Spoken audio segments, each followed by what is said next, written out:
So I'm going to turn it over to Jean for a few minutes to describe these strategies in more detail and to give you maybe a few examples of their work in practice.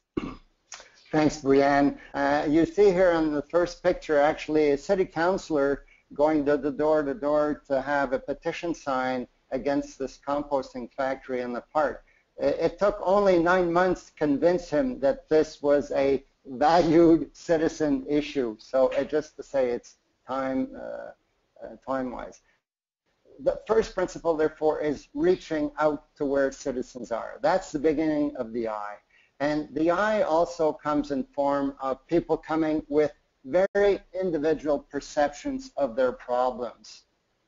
And you have to understand that. So we've developed these citizen spaces in 4 grassroots organizations that are in sort of micro neighborhoods, because as Brianne said, the neighborhood is really cut up in various pieces. So the first sense of ownership might be a few blocks. It might be 300 or 1,000 households, not more.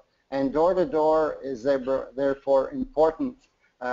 Potluck activities and just the beginning of a NUS, therefore, that they can refer to. It might be the neighbors, it might be the people living next door, it might be the family that has children going to the same school, but that second step is extremely important. And collective information, the beginning of the US, is to just organize events, coffees, workshops, parties, evening discussions, conferences.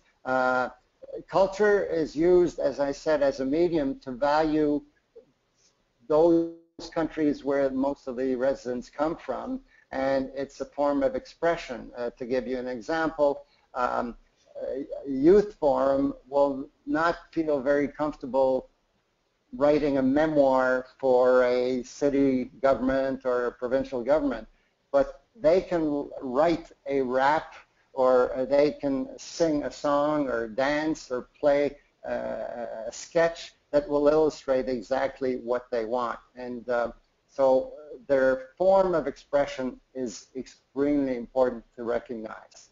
So that second step is important to lead, to have that space express their actual needs.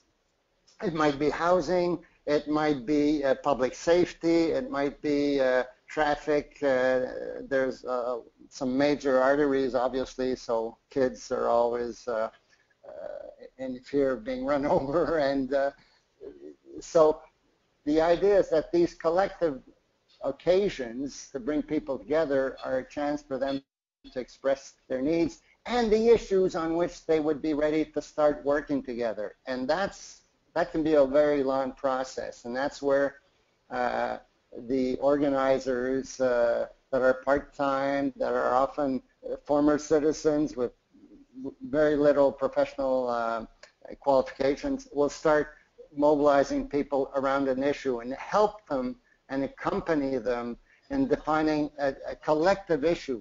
When I say collective, again, it's at the level of a very minor or small sector of the neighborhood.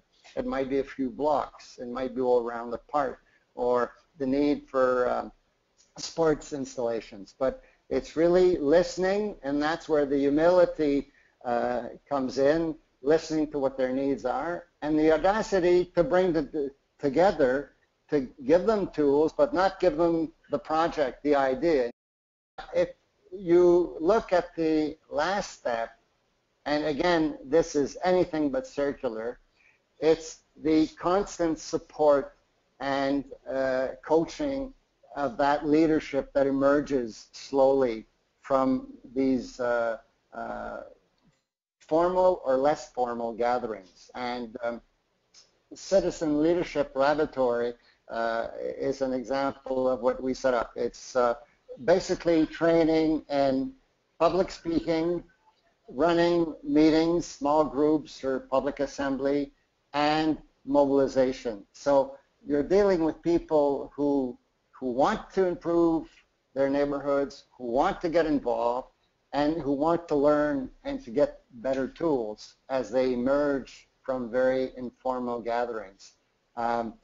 We have a lot of occasions where we want to recognize these citizens. As a matter of fact, March 8th is an event initiated, obviously, to recognize the achievements of women in the neighborhood.